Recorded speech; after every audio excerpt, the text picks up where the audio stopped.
महाराष्ट्रात सगळीकडे वैष्णवीचं प्रकरण गाजत असताना आणि या पुरुष सत्ताक व्यवस्थेमध्ये स्त्रियांची होणारी कुचंबणा एका बाजूला सगळा समाज बघत असताना ग्रामीण भागातलं एक कुटुंब समाजासमोर आदर्श ठेवू पाहत आहे आणि त्या आदर्शाचं मूर्तिमंत उदाहरण म्हणजे पुजारी कुटुंब आहे.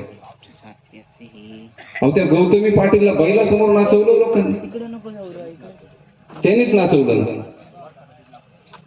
बरं एक वैष्णवी बळी गेलेली, एक पारवाईने काय सांगितलं, 6 पोरं झाले, आपण कुणाला बदले नाही आणि नवऱ्यालाही घाबरले नाही, कुणालाही नाही, खमकेपणानं संसार केला.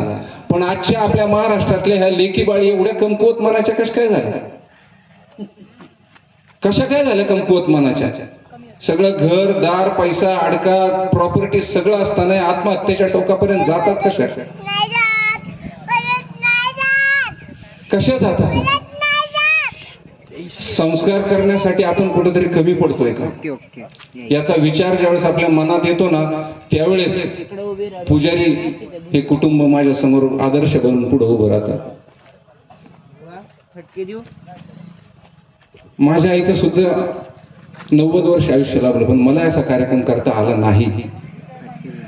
परंतु तुम्ही जो उपक्रम राबवला आहे पंचक्रोशीत खऱ्या अर्थानं आदर्श आहे. मी आता उतूरला उद्या 385 त्यासाठी जातोय. अशी खूप कमी कुटुंब आहे, खूप कमी कुटुंब आहे. जागरण घाला, गोंधळ घाला, तुम्ही उरूस भरवा, अरे पण ज्या आईवडिलांनी आपल्याला मोठं केलंय त्यांच्या कृतज्ञतेचा सोहळा आपण करणार तरी कधी? त्यांना काय पाहिजे असतं? काहीच नाही. इथं बसवलं तरी म्हणते इथं वाढ द्यायला बसायचं, चालले खाली, काहीच नको, काहीच नको असतं त्यांना. फक्त लेकरं बाळ आपली सुखी राहिली की बस झालं. नवऱ्याबरोबर भांडण झालं नाही असं म्हणता तुम्ही, पण आम्हाला सांगितलेलं आहे तुम्ही भांडून 6 महिने माहेर गेला होता.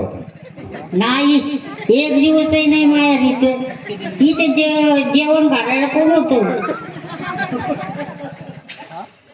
तुकडं घालायला कोण होतं? तुकडं घालायला ना, तरी पण काहीतरी भांडणं झाले असते ना, रुसून बिसून गेले असते ना. नाही, नवऱ्याला मी म्हणत तुला जायचं जमलीच नाही जाणार. बरं ह्या बाया माहेर आहे, अरे पुरुषांना आपल्याला माहेर कुठे, आपल्याला थेट बाहेर आहे. बरोबर का नाही? एका घरातून नुसतं हसायचा आवाज यायचा नाही का, आयला ती म्हणायची काय राव संसार सुखी नाही का त्यांचा.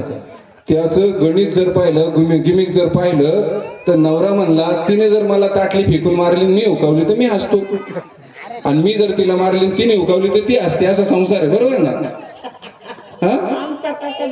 मग आमचं पैलवान जायचं कुस्त्या करायला आणि संध्याकाळी यायचं, आणि माझा सासरा मी समजी शेती करायची. तुम्ही काय बोलले नाही का? काय बोलता, मला सासरा भक्कम होता.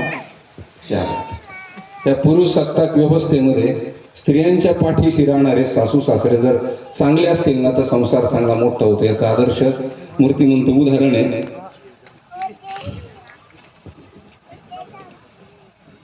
तुम्ही किती बहिणी? 4 आणि भाऊ? 3 होतो. 7 जण होतो. 7 जण.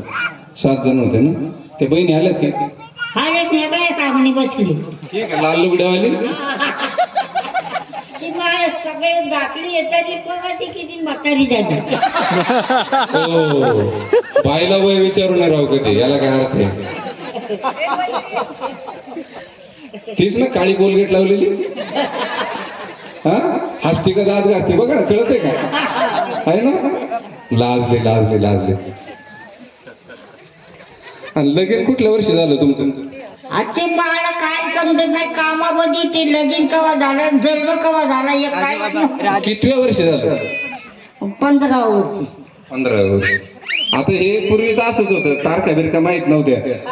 याचा जन्म कधी झाला या थोरल्या पोराचा असं विचारलं ना, नाही बाळा तेव्हा ना लय पाऊस आला होता आणि पाप्याचं बाप मम्मी आलो होतो, आणि ते गेल्यानंतर एक 9-10 महिन्यां झाला.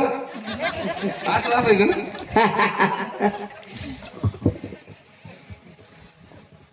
तुमचं इथं एकत्रित कुटुंब होतं ना सगळं?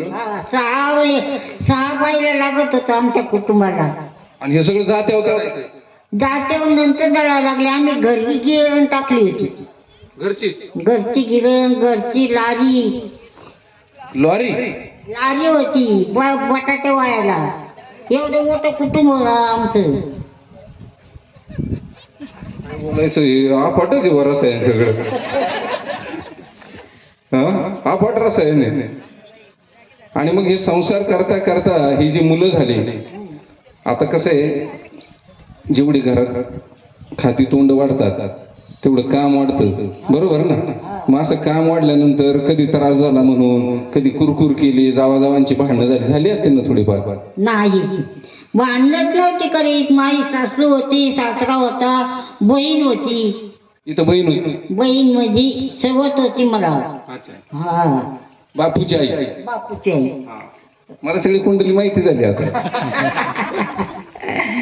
तिला बघ काही नाही, ती आपली गुरु वळायची, शाडे वळायची. आम्ही बहिणी बहिणी कधीच या वाटा न विचारा भांडणं झाली का आमची. किती चांगलं आहे ना. तर ती मी ही बाई ही नाही, ही कोणी हात वर करीत होती आता. ती नाकात 1 किलोची नदी ती ती जाऊ आमची. जाऊये काय बघा. हा हा नतो जावा जावा म्हणजे काय असतं, त्या सख्या खरं तर दोघी बहिणीच असतात, फक्त वेगवेगळ्या आईच्या पोटातून आलेल्या असतात. त्यांनी जर एकत्र राहिलं ना नीट तर संसार चांगलाच नीट होतो आहे ना. नाही तर मग वाईला घ्यावं लागत. ही आमची बहीण तर लय भांडकुदळी. कुठली?